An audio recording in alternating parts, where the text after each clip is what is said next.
হজরত মুসা আলাইহিসসালামের জন্মগ্রহণের সময় হলো। তখন তার মাথায় একজন দাসীকে ডাকলেন, যাদেরকে ফেরাউনের লোকেরা নিযুক্ত করে রেখেছিল। যে বাড়িতে কোনো শিশুর জন্ম হতো, তাদের কাজ ছিল ফেরাউনের লোকেদের নবজাত শিশুর জন্মের সংবাদ দেওয়া। এই খবরের ভিত্তিতে ফেরাউনের ঘাতক বাহিনী এসে নবজাতক শিশুকে হত্যা করত। কিন্তু এই দাসীটির সঙ্গে মুসা আলাইহিসসালামের জননীর অন্তরঙ্গা ছিল। যথাসময়ে প্রসব বেদনা আরম্ভ হলে তাকে ডাকা হয়। সে আসলে হজরত মুসা আলাইহিসসালামের মাতা তাকে বললেন, আমার যে এই অবস্থা তা তুমি জানো, তবে তোমার বন্ধুত্বের দ্বারাই আমি উপকৃত হতে চাই। দাসী তার দায়িত্ব পালন করল। হজরত মুসা আলাইহিসসালামের মায়া মোহব্বত দ্বারা তার অন্তর পরিপূর্ণ হলো। তখন দাসীর হাতে হজরত মুসা আলাইহিসসালামের জন্মগ্রহণ হলো। দাসী তাকে কোলে নিল। মুসা আলাইহিসসালামের চক্ষুদ্বয়ের মাঝখান দিয়ে একটি নূর বের হয়।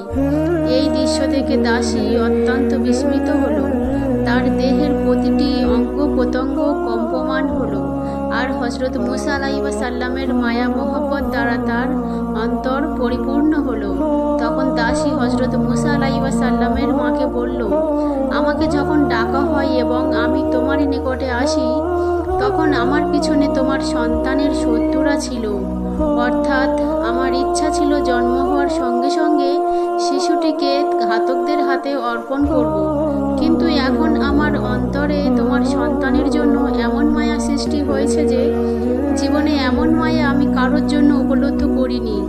এই জন্য আমি বলছি, তোমার পুত্রের হেফাজত করো। এরপরে যখন দাসী হজরত মুসা আলাইহিসসালামের গৃহে থেকে বের হচ্ছিল, তখন ফেরাউনের একজন গোয়েন্দা তাকে দেখে ফেলেছিল। তারা সঙ্গে সঙ্গে সেই গৃহদ্বারে উপস্থিত হলো এবং ঘরে প্রবেশ করতে চাইল। তখন হজরত মুসা আলাইহিসসালামের ভগ্নী দ্রুত এসে তার মাতাকে খবর দিল যে সৈন্যবাহিনী এসে পড়েছে এবং তারা ভিতরে প্রবেশ করতে চায়। তখন হজরত মুসা আলাইহিসসালামের বোন তাকে কাপড়ে জড়িয়ে চুলোয় নিক্ষেপ করল। সে বুঝতে পারেনি যে সে কি করেছে। এরই মধ্যে সৈন্যরা ভিতরে প্রবেশ করল। চুলোয় আগুন জ্বলছিল। হজরত মুসা আলাইহিসসালামের মাতার চেহারা কোনো ভাবান্তর হলো না। সৈন্যরা জিজ্ঞাসা করল, দাসী এখানে কেন এসেছিল? তিনি বললেন, সে আমার বান্ধবী, আমার সাথে দেখা করতে এসেছিল। এরপরে তারা ফিরে গেল। তখন চুলোর কাছে গিয়ে মা দেখলেন এরই মধ্যে চুলোর আগুন নিভে গেছে এবং শিশু মুসা নিরাপদে রয়েছেন। তিনি তাকে কোলে তুলে নিলেন। কিছুদিন ফেরাউনের সৈন্যরা ঘরে ঘরে শিশু সন্তানের অনুসন্ধান করতে লাগলো। তখন তিনি তার পুত্রের ব্যাপারে ভীত হয়ে পড়লেন। ওই সময় আল্লাহ পাক তার অন্তরে ইলকাম করলেন যে শিশুটিকে একটি কাষ্ঠ নির্মিত বাক্সয় রেখে নীল নদে ভাসিয়ে দাও। হজরত মুসা আলাইহিসসালামের মাথার অন্তরে এই ধারণা আসার সঙ্গে সঙ্গে তিনি এক কাঠ মিস্ত্রিকে বাক্স তৈরির নির্দেশ দিলেন। লোকটি বলল, এমন বাক্সে তোমার কি প্রয়োজন? তখন মুসা আলাইহিসসালামের জননী মিথ্যে বলেননি। তিনি জবাব দিলেন, আমার একটি শিশু সন্তান রয়েছে, তাকে এর মধ্যে লুকিয়ে রাখবো। কাঠ মিস্ত্রি জিজ্ঞাসা করল, লুকিয়ে রাখবে কেন? তিনি বললেন, ফেরাউনের সৈন্যদের ভয়ে। যাই হোক, তিনি বাক্সটি নিয়ে রওনা হলেন। এদিকে মিস্ত্রি সৈন্যদের নিকটে খবর দেওয়ার জন্য হাজির হলো। সে কিছু বলতে চাইল, কিন্তু আল্লাহ পাক তার বাকশক্তি ছিনিয়ে নিলেন। এরপরে সে হাতের ইশারায় কিছু বোঝাতে চাইল, কিন্তু যখন সে তাতেও ব্যর্থ হলো, তখন সৈন্যদের সর্দার তাকে পিটিয়ে বের করার নির্দেশ দিল। যখন সে তার স্থানে প্রত্যাবর্তন করল, তখন আল্লাহ পাক তার বাকশক্তি ফিরিয়ে দিলেন। আর সে পুনরায় সংবাদ পৌঁছানোর জন্য সৈন্যদের নিকট হাজির হলো। কিন্তু এবারেও তার বাকশক্তি চলে গেল, তার দৃষ্টিশক্তিও চলে গেল। অবশেষে লোকেরা তাকে মেরে বহিষ্কার করে দিল। এখন সে চরম দুরবস্থায় সম্মুখীন। হাঁটতে হাঁটতে সে একটি ময়দানে উপস্থিত হলো এবং মনে মনে এই নিয়ত করল যে যদি আল্লাহ পাক তার দর্শন ও বাকশক্তি ফিরিয়ে দেন, তবে সে আর কখনো সেই শিশুর ব্যাপারে গোয়েন্দাগিরি করবে না। আল্লাহ তার এই নিয়তের কারণে তার দর্শন ও বাকশক্তি ফেরত দিলেন। সে সঙ্গে সঙ্গে সিজদায় পড়ে গেল এবং দোয়া করল, হে হে আল্লাহ প্রতিপালক, আমাকে তোমার এই নেক বান্দার ঠিকানা জানিয়ে দাও। আল্লাহ পাক তাকে মুসা আলাইহিসসালামের ঠিকানা জানিয়ে দিলেন। সে তার নিকটে পৌঁছলো এবং ঈমান আনলো।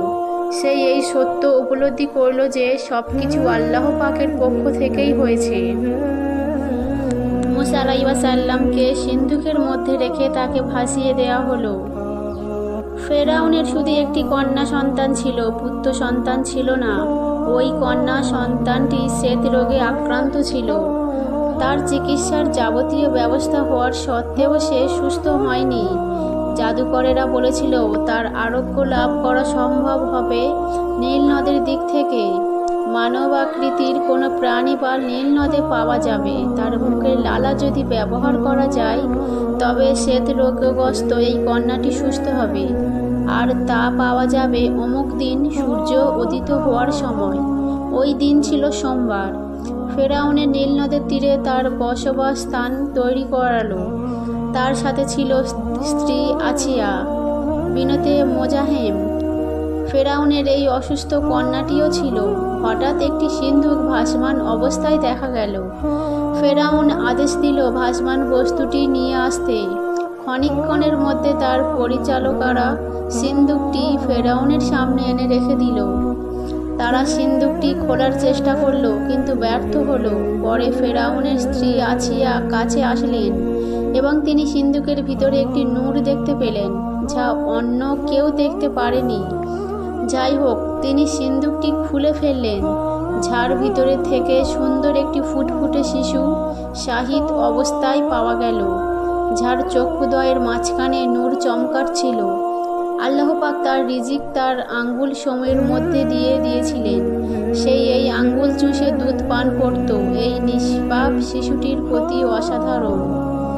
এমনকি ফেরাউনও তাকে ভালোবাসতে লাগলো।